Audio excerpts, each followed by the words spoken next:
Bonjour à tous et bienvenue. Commençons tout de suite ce journal avec les titres. À la une, Joao Neves époustouflant, une belle surprise en Formule 1 et 3 titres mondiaux en paracyclisme. Le casque sur les oreilles, le volume au maximum, un verre à la main, l'œil du sport, 34e édition, c'est parti. En Ligue 1, le Paris Saint-Germain nous a offert hier un véritable spectacle en dominant Toulouse 6-3 grâce notamment à un Joao Neves qui a produit un véritable chef-d'œuvre. Le Portugais a en effet inscrit un triplé avec 2 retournées acrobatiques dignes des plus grands joueurs. Le milieu défensif a émerveillé hier et a réalisé en un match une masterclass que beaucoup d'attaquants seraient incapables de produire au cours de leur carrière. Mais le numéro 87 et champion d'Europe 2025 marque surtout de gros points pour le Ballon d'Or à quelques jours de la clôture des votes. Il est plus que jamais un favori pour le top 10 de ce trophée France Football. Le club de la capitale a également battu l'un de ses records puisque les joueurs ont inscrit 3 buts en 14 minutes. C'est un record donc dans l'histoire du club, toute compétition confondue. Plus tôt dans l'après-midi, Lille a également offert un super festival en battant Lorient 7-1. Tous les buts ont été inscrits en seconde période par Perrault, Haralson, Fernandez Pardo à 2 reprises, tout comme Egaman. Sarawi a conclu ce spectacle par sa réalisation à la 95e minute. Côté breton, c'est Tossin qui a sauvé l'honneur. Il avait réduit l'écart à 2-1 à la 64e. Les autres résultats avec la victoire de Lens à 11 contre 10 face à Brest 3-1 vendredi, puis celle de Nantes face à Auxerre 1-0 hier. Cet après-midi, Angers et Rennes se sont quittés sur un nul 1-1. Le Havre l'a emporté 3-1 face à Monaco. Le Paris FC a remporté sa première victoire depuis 46 ans en Ligue 1 en battant 3-2 le FC Metz. Et Monaco s'est imposé 3-2 face à Strasbourg à la toute fin du match. En volley, les Françaises disputent leur premier mondial depuis 1974 et elles viennent de réaliser un véritable exploit en venant à bout des Chinoises, pourtant 5e mondiale. La deuxième journée à présent de la Coupe du Monde féminine qui a débuté hier et vous avez pris l'habitude de la suivre avec nous. Les États-Unis et l'Australie ont fait un match nul 31-31. L'Angleterre a dominé sans aucune surprise les Samoa 92-3.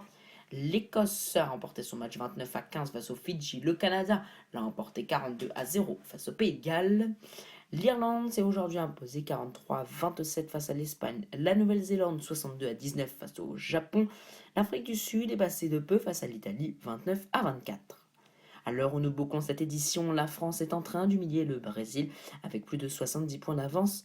Elles affronteront l'Afrique du Sud en dernier match de groupe pour la première place de la poule. Elles sont d'ores et déjà mathématiquement qualifiées. En paracyclisme, les Français ont continué leur démonstration ce samedi à Rennes, en Belgique. Joseph Fritsch en MH4, Florian Joanny en MH2 ainsi que la légende Mathieu Bossrudo en MH3 ont glané un nouveau titre de champion du monde sur la course en ligne. Anaïs Vincent en WH3 et Loïc Vergnaud en MH5 ont décroché des médailles d'argent. Du côté des valides sur la Vuelta, le Belge Jasper Philipsen, qui a été le plus rapide une nouvelle fois, a remporté la 8e étape qui se concluait à Saragosse. Ce dimanche, parti à 11 km de la ligne située à Valdescarry, le double vainqueur du Tour, Jonas Vingegaard, a remporté cette 9e étape. Le Danois gagne 20 secondes sur Joao Almeida, son principal concurrent, qui a par ailleurs déclaré à l'égard de ses coéquipiers que personne n'était près de moi à la fin. En tennis, de nombreux qualifiés pour les 8e de finale. Bublik, Oliver Aliassim, Dominor, Yedi, Roblev, Sinner, Munar, Muzetti, Fritz, Macic et Djokovic continuent. En Formule 1, Oscar Piastri s'envole au classement des pilotes.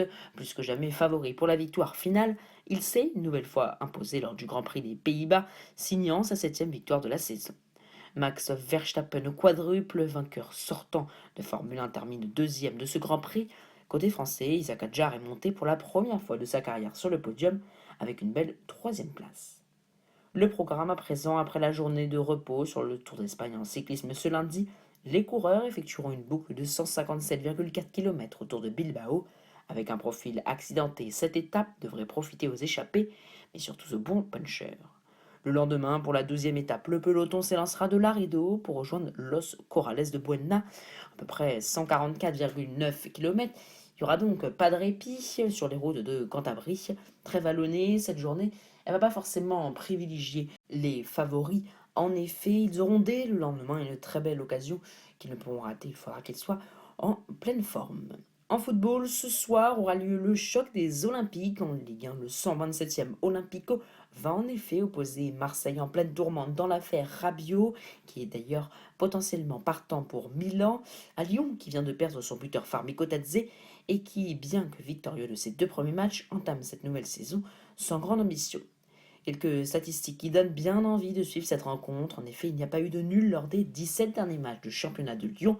De son côté, il n'y a pas eu plus de 2,5 buts lors des 9 des 11 derniers matchs du championnat de France de Marseille. Cette rencontre est à suivre sur la plateforme Ligue 1 Plus à partir de 21h. L'œil du sport, c'est terminé pour aujourd'hui. Merci du fond du cœur de nous avoir suivis, likés, abonnez-vous, laissez-nous votre commentaire à propos des événements que nous avons débriefés aujourd'hui, mais également de notre approche journalistique. Mais surtout, partagez largement l'œil du sport tout autour de vous. Pour ma part, je vous donne rendez-vous avec l'information pour un nouveau point mercredi soir. En attendant, toutes les éditions sont à retrouver sur la page de notre chaîne, tout comme dans la rubrique Short, l'œil dans le rétro. On revient sur un événement qui fête son anniversaire.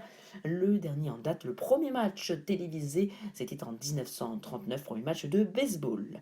Merci beaucoup et bonne soirée.